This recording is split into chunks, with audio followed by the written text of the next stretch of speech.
What's up, guys? Buckle up because you're about to enjoy an excellent Snaps game preview where we tell you everything you need to know about this weekend's game and probably some stuff that you didn't. Enjoy. Ole Miss at LSU. And I got to be clear about this, Aaron. Objectively, Ole Miss should win this game. Yes. They are the gambling favorite. If you look at analytics, it's even more extreme. So you remember our guy, Colin Wilson, he used to give us those great spreadsheet statistical breakdowns of where each team had the advantage. So my guy, Emil, was sending me 3 or 4 different versions of breakdowns like that, advanced analytic breakdowns. And when I tell you everything favors heavy Ole Miss on paper, I mean everything, dude. Like every single system that I've looked at gives Ole Miss like a 67 to 70% chance of winning this game. So Ole Miss, the one weakness for the one weakness Ole Miss we've seen this year is the O-line. What is LSU not good at?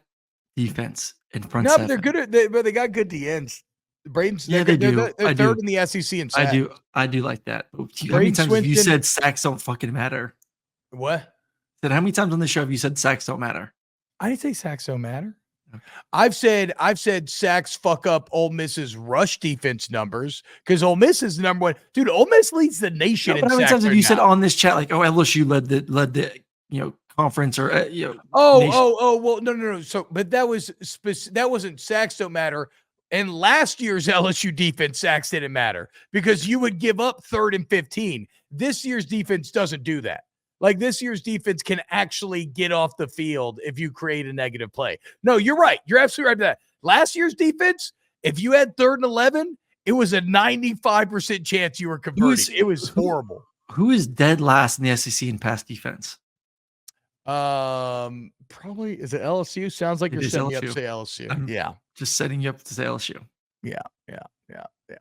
Again, I'm not gonna ever I like at the quarterback club, I chose Ole Miss to win this game. I cannot paint you a picture on paper as to why. I mean, okay, well, whatever. I can craft long odds things, right?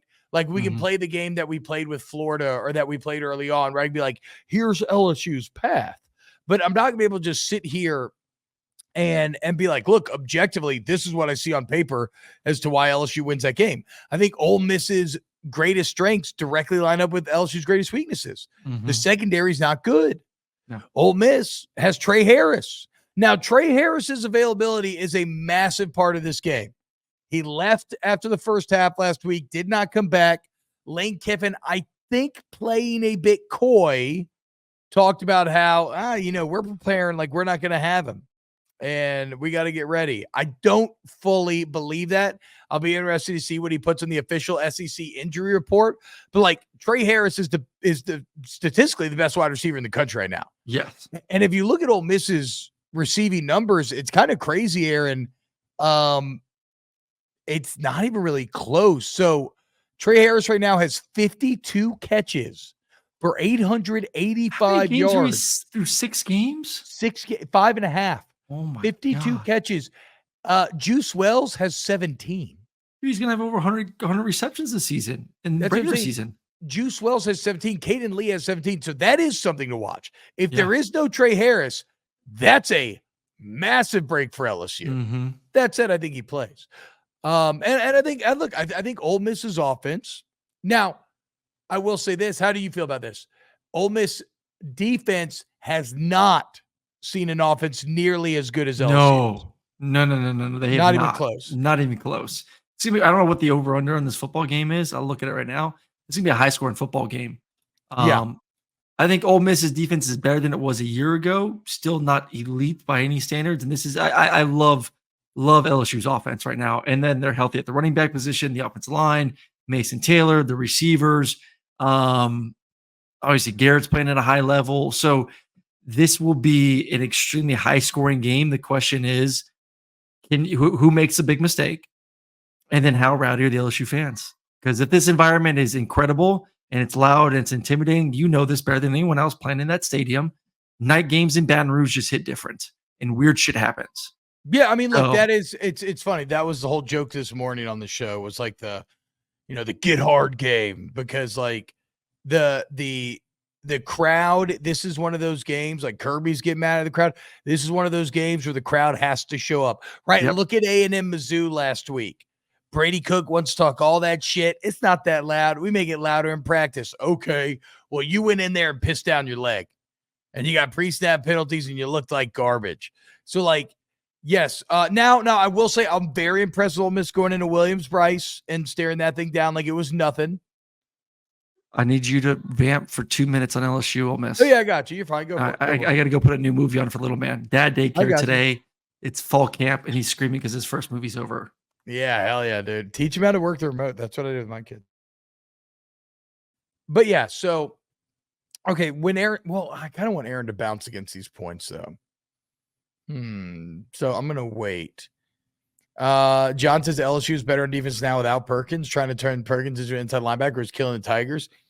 Okay, I can explore this for a second, because I don't think you're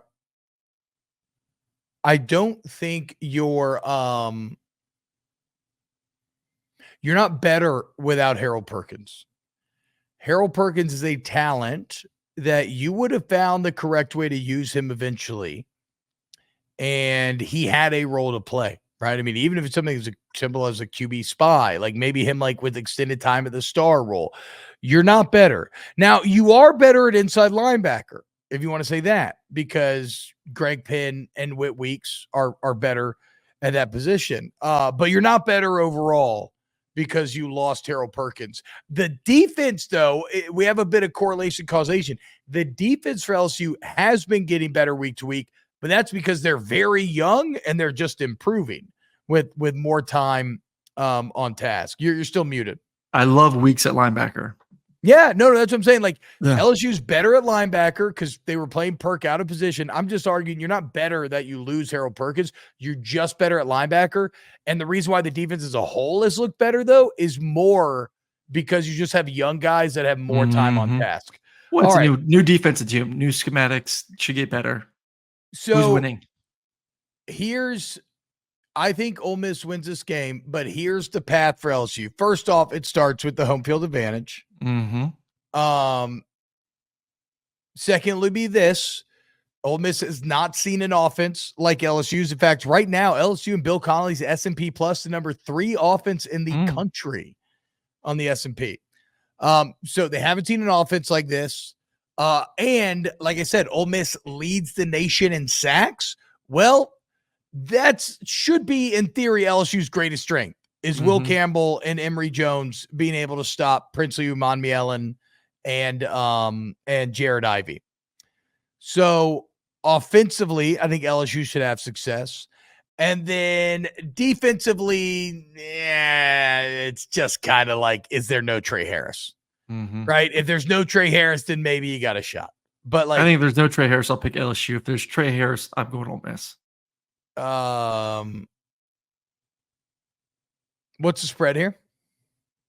3.5 Ole Miss.